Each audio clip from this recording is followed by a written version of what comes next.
long-awaited Murphy Models range of Class 121 locomotives is now with us. How does it compare to previous Irish models, and is it the best Irish ready-to-run model to date?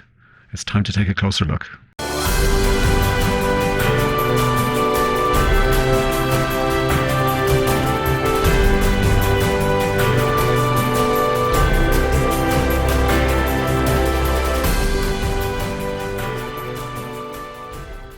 Hi, thank you for joining today's review.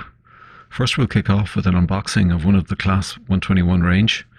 We'll follow this with some close-up and 360-degree views of a couple of the Class 121 locomotives, followed by a running session. We'll then get into a summary of the range of Class 121s and their DCC decoders, followed by a scoring, recommendation and final comments. Let's get into the first section. Hi, welcome to today's review. So today I am really keen to take a look at this Class 121 from Murphy Models, which has just arrived in the last 24 hours. And this particular one is in the IR livery, in the orange IR livery. It's the MM0133. And I shall also be taking a look at his stablemate, and which is MM0127, so also in the IR livery. So I've got two of these. So we'll take a look at this guy, and he'll be representative of the two locomotives, and really keen. Been a long wait waiting for these, so really good to see them. So this is it. So let's take a first look out of the box at what we've got. So we've got a small little sheet that talks about the history and talks about just the general care of the locomotive as well, in terms of running in and removing it from the box, etc., and also the switches for controlling the lighting. And so we'll talk about those a little bit later on when we get into it.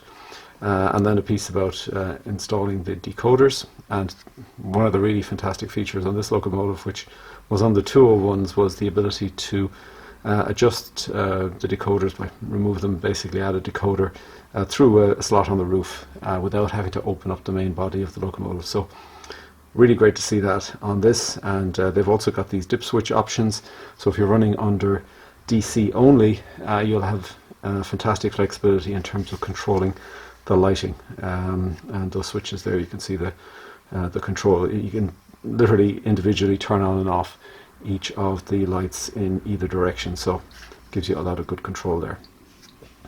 The next thing I really want to talk about is the packaging.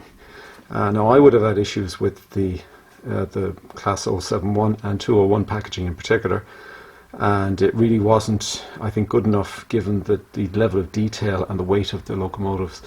This has addressed all of those issues. We've got this fantastic protection front either end of the locomotive, and then the locomotive is rigidly held in place so that any of the detail, like the railings there, any of the separately fitted parts, etc., they're not going to come under any stress really in this type of package. So fantastic to see this. Well done from Murphy Models. And we'll just kind of take this guy out now and take a closer look. So this is really great to see, and it really addresses, as I say, a real issue that I would have had.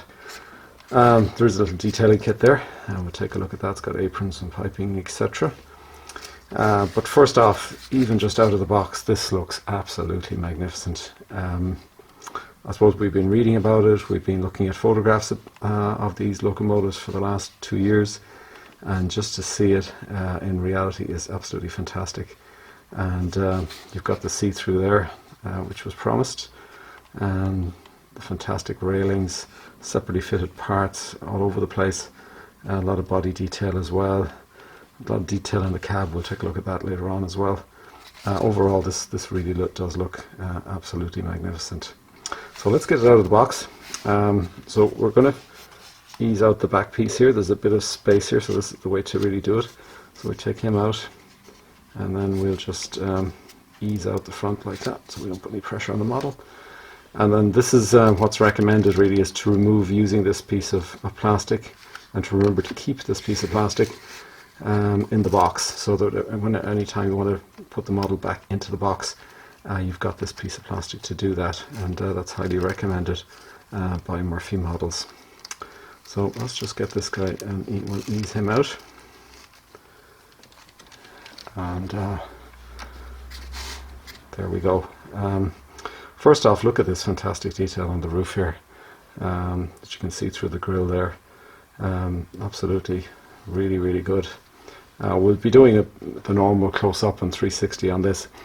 I guess one of the things that strikes you with this model is its size. It is compared to, if you're used to the 07 ones and the 201s, you know, they're physically large locomotives. This is quite a bit smaller. It's, you know, in the size of the 141, 181s type category. And with the leaner body, it makes it seem even smaller again. So just those kind of does look a little bit, obviously quite a bit smaller than those other locomotives. There is a good bit of weight here, so we will weigh this.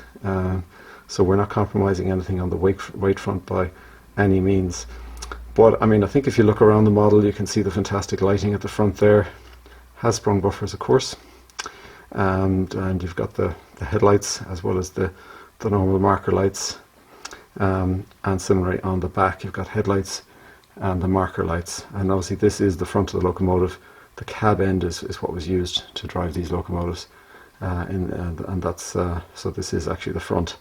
The original cab lighting, interestingly, which is probably a little bit of a pity, I'm not sure what the story behind that was, but there isn't actually cab lighting on this model.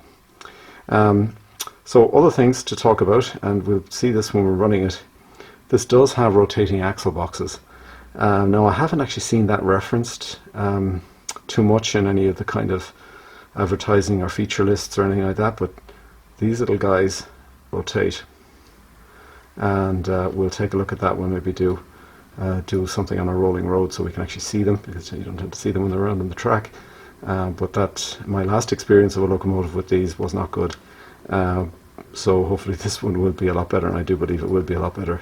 I haven't seen any reports of issues with running performance issues with these locos. Some of the other things, I mean, again, the paint job is really, really good.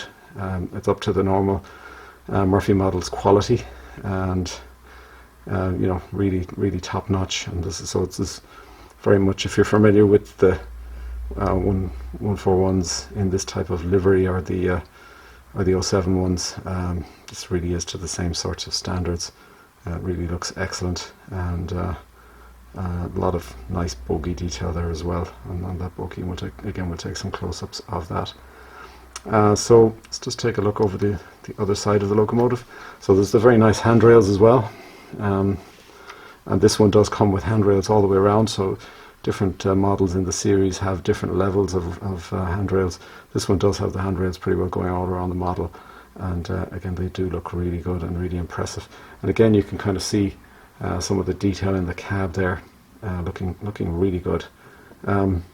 So this is splendid. Really pleased with it, and I think we'll do some close-up looks, view of this now, and then we'll take a look at this on the layout.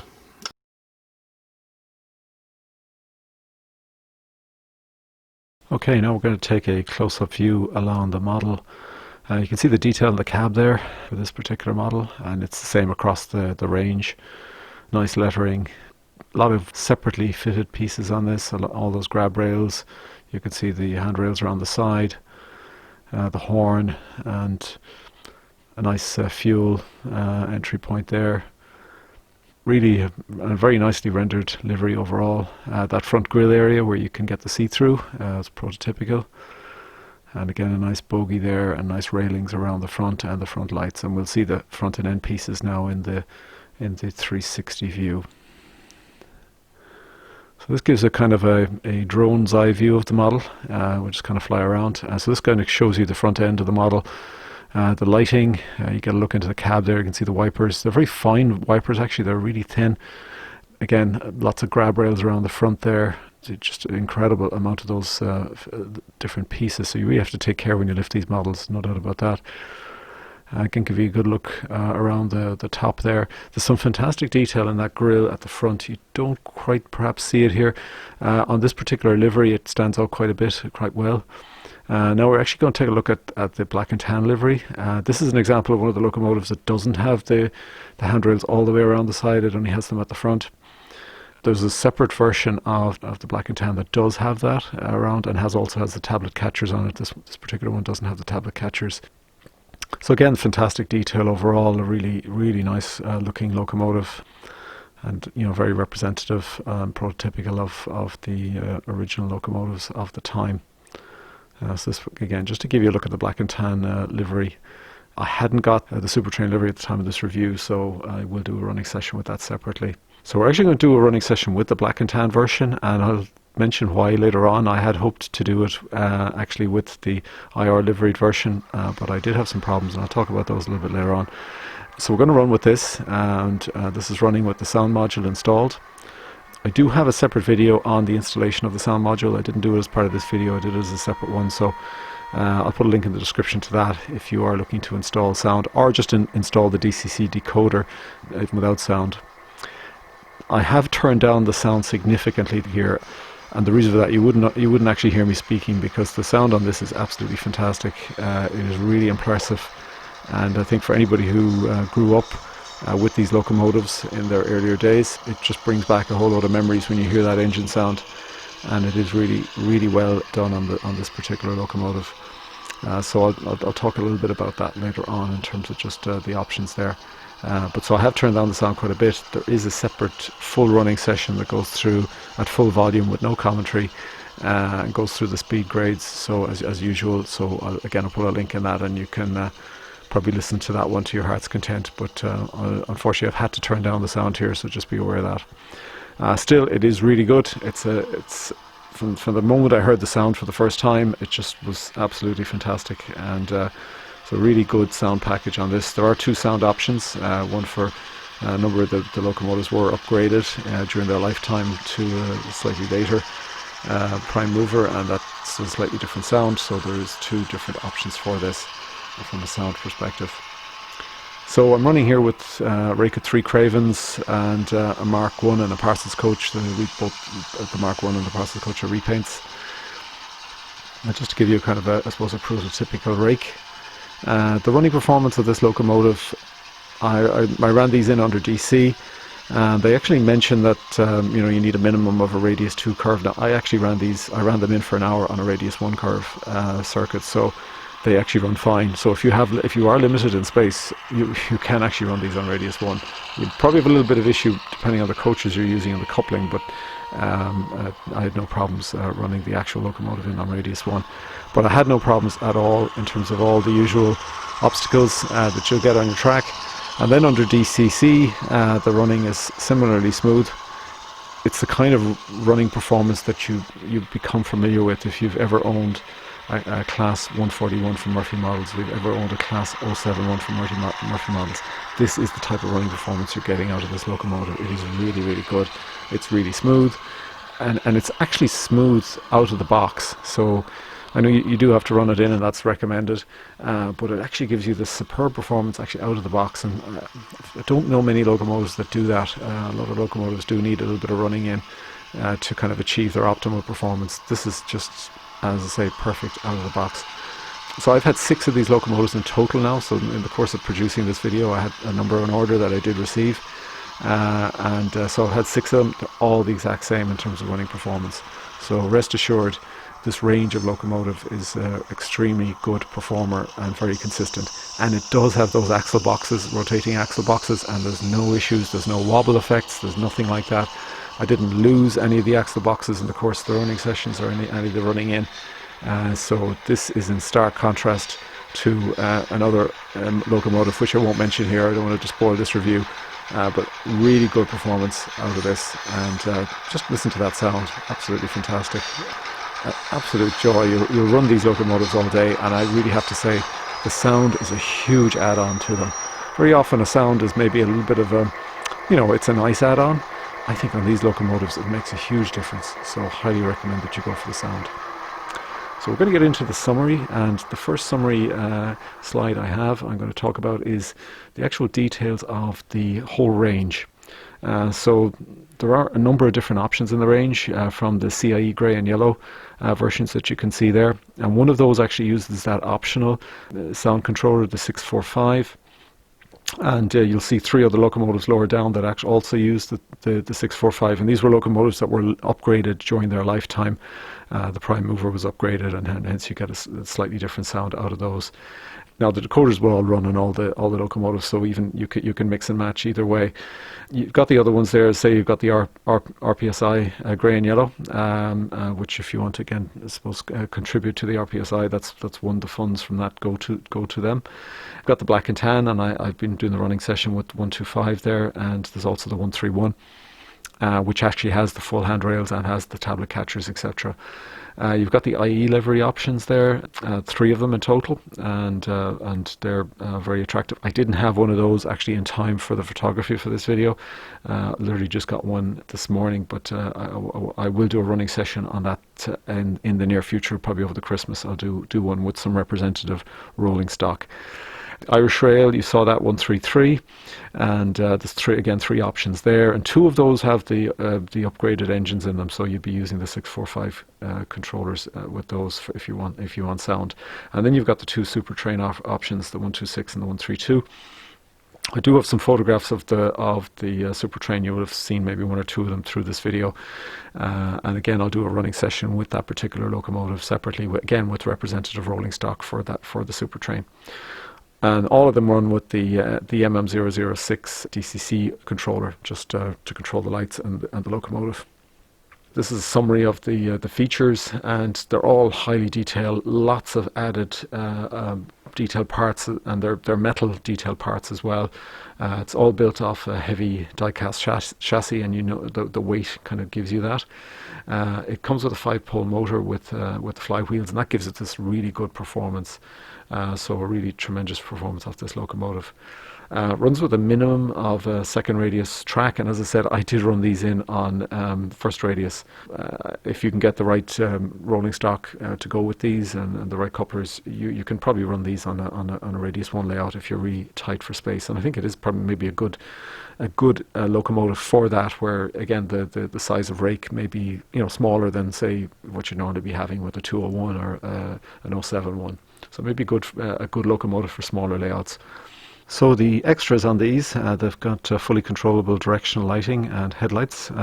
No cab lights, unfortunately, but you do have a fantastic level of control on the directional lighting and headlights, which is actually superior to what you'd have on the earlier Murphy model locomotives. For example, you can turn off the rear lights if you're in, say, train mode, for example. So you can achieve a train mode configuration with your either the dip switches or with the DCC control.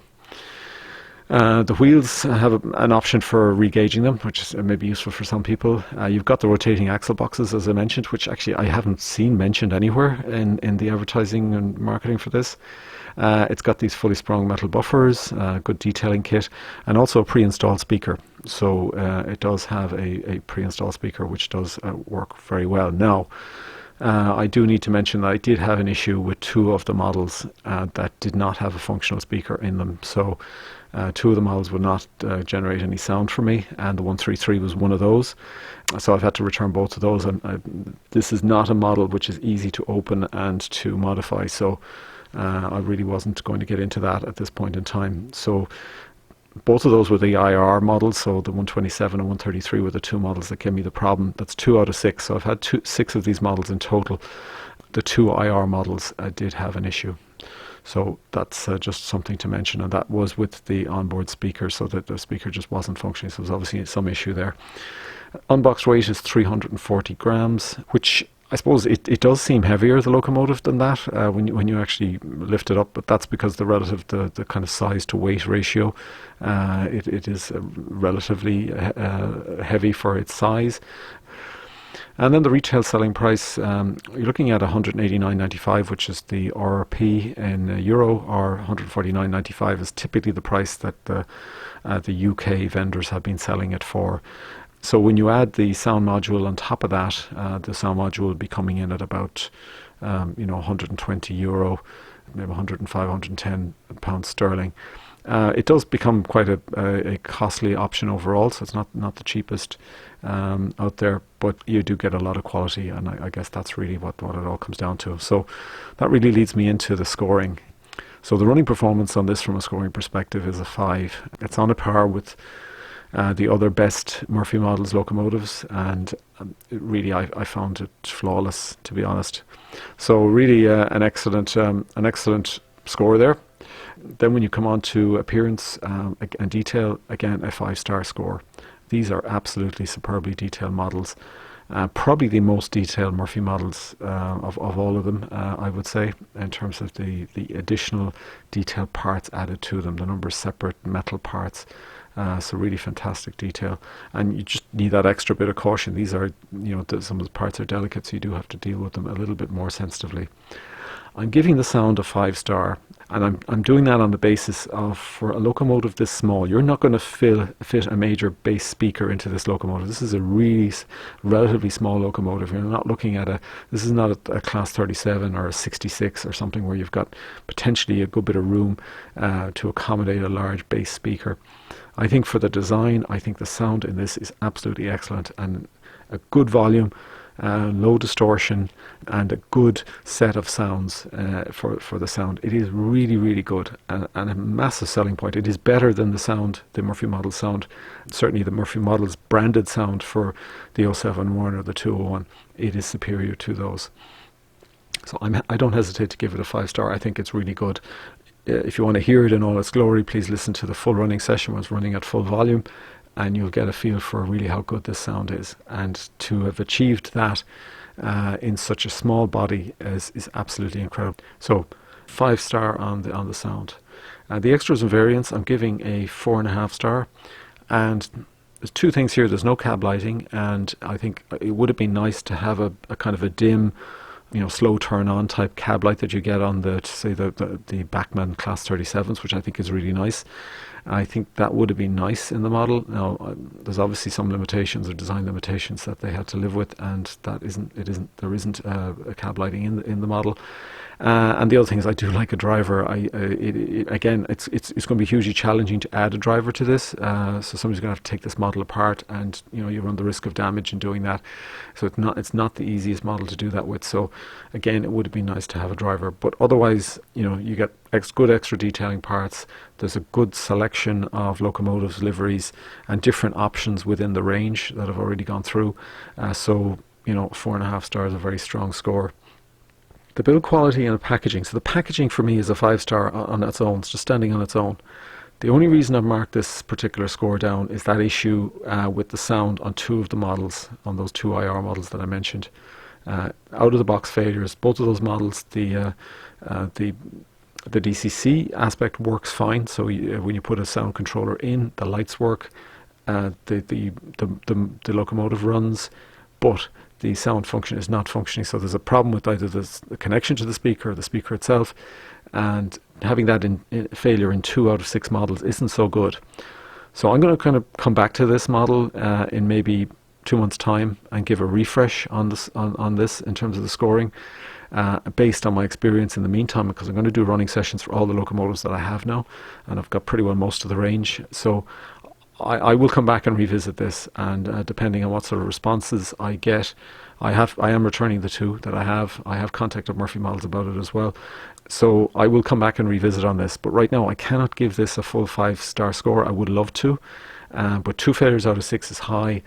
And I would recommend people, if you have purchased one of these locomotives and you do intend to perhaps run sound in the future, or you attempt to perhaps resell the model, I would advise you now to test out all of the locomotives you have to make sure you don't have this same issue, because I can't believe that I was the only person to have 2 of the IR livery locomotives that had this problem. I have to believe there's more of them out there, and they're not being found because people aren't using sound on those models, or they're just stuck in a box on a shelf and people are just maybe going to resell them next year or build them into a layout next year. So I would advise you go away and test those models, because you may need to return them under warranty. So the sooner you do that, the better. Price value, I'm giving a 4-star. It does sit at the upper end of the price bracket, so you are in the the 260, 270 sterling bracket for a fully sound equipped locomotive, which is at the upper end, no doubt about that. But you're getting upper end quality, so I think 4 stars is a good score. This is not a bargain basement model. This is an upper end model, and you're paying for it. But I truly do believe it's worth it, and hence is an overall 5 star. Highly recommended. A must-own model for any Irish modeler. There's no doubt about it. It is, I asked the question at the start, is it the best model overall? I think it could be. I would like to use it for another number of weeks. I'd like to do some more running with it, and then maybe give a final view on it. I think it's an absolute candidate, because if you look at those scores, they're fantastic scores. It is superior in certain regards to the earlier models, the 141, the 071, the 201. Its closest competitor, I think, is the 071, which I think has been a particularly fine model, and that had a lot of good variance and superb performance, and a really nice model. I think that's the close contender for this. I think this has got better sound. The Murphy model sound option is better than the equivalent of the 071, so I think they're running each other really close.